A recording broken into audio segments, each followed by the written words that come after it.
Heto na, PBBM, binastos daw si VP Sara.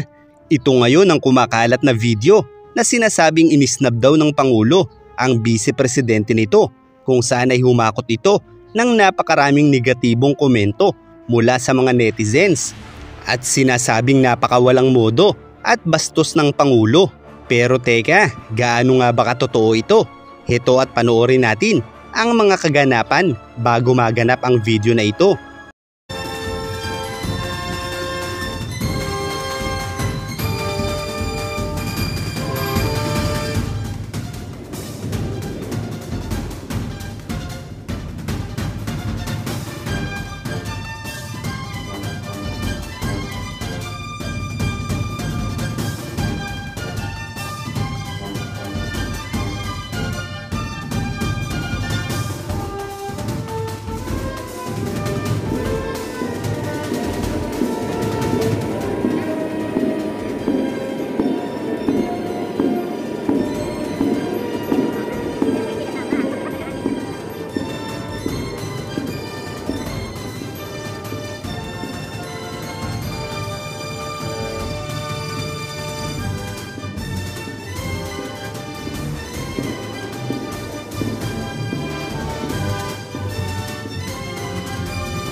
Ang naturang video ay naganap noon pang December 11, 2022 para sa departure statement ni President Ferdinand Marcos Jr.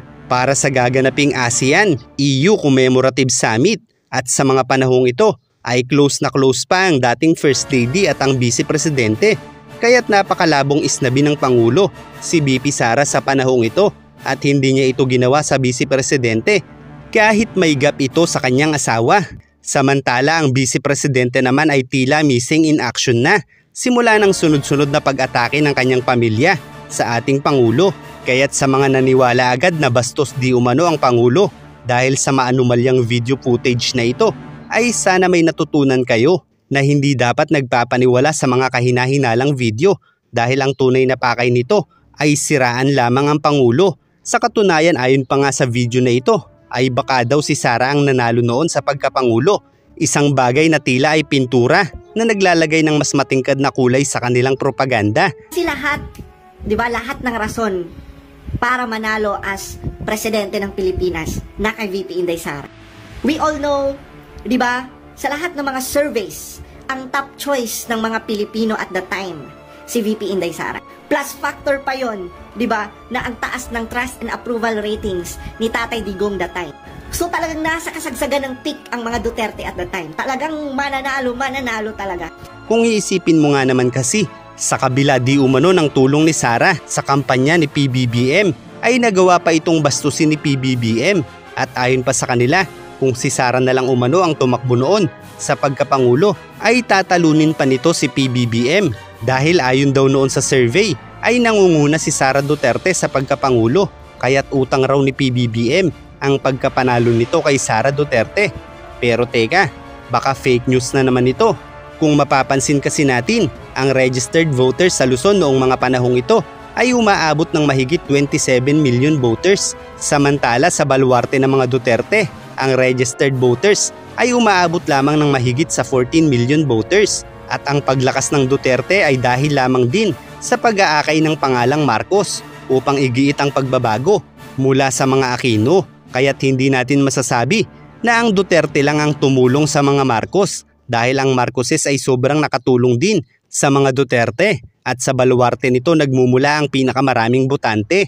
Ang isa kasing pinakamabisang paraan para manalo sa pagkapangulo ay ang siraan ang patapos ng termino ng Pangulo at dahil Aquino noon ang nasa pwesto ay ang apelyidong Marcos ang ginamit ng dating Pangulo kaya't mas lumawak ang suporta nito. Kaya't isang kalokohan na sabihing utang ni PBBM sa mga Duterte ang pagkapanalo nito. Gayong sila mismo ang unang nakinabang sa legasiya ng dating Pangulo. At dahil sa mga lumabas na katunayan na tila ipinamimigay na ng dating Pangulo ang ating mga teritoryo sa mga mapang-abusong komunistang partido ng China, ay tila mahirap ng paniwalaan na mananalo pa sila. Pero depende pa rin iyan kung ang mga dating supporters nila ay mananatili ang kaisipan sa mababaw na pag-aanalisa, kaya't madali silang napaniniwala sa mga mapanirang propaganda. Matapos nilang pakinabangan si Sara Duterte ay itatapon na lamang na parang basura. Mga manggagamit, mga walang utang na loob, may araw din kayo dahil may Panginoon at siya ang gaganti sa iyo. Nako, baka mag-resign na si VP at iwan ka PBBM. Huwag naman sana. Alam nyo ba na siya ang dahilan kaya nanalo kayo dahil malaki ang tiwala ng taong bayan sa kanya. Oh my! It's hurt! VP Sara, sa kabila ng lahat ng iyong ginawa, Alana! Alana! Kuya Andrew, alam ko dati ang sinusuportahan mo lang si VP Sara. Nagkataon lang na nakadikit siya nung mga time na yon kay PBBM natin, kaya kinakailangan maisigaw mo na rin yung PBBM. Kasi nga, iunitin. Ngayon, wala na po, Kuya Drew. Hindi na ho pinansin. Ano to? Hindi lang nakita? Pucha, ang laki-laki naman. Ang laki-laki ni VP Sara. Ibig ko sabihin, hindi malaki na damulan. Hindi gano'n ha. Ibig ko sabihin mga kapatid, ang laki-laki. Tao yan. Buti sana kung lamok lang yan. Na dumaan sa'yo, hindi mo makikita. Pero yan, tao na sa harapan mo, hindi mo talaga pinansin. Aba, ang sarap naman ng walang utang na loob.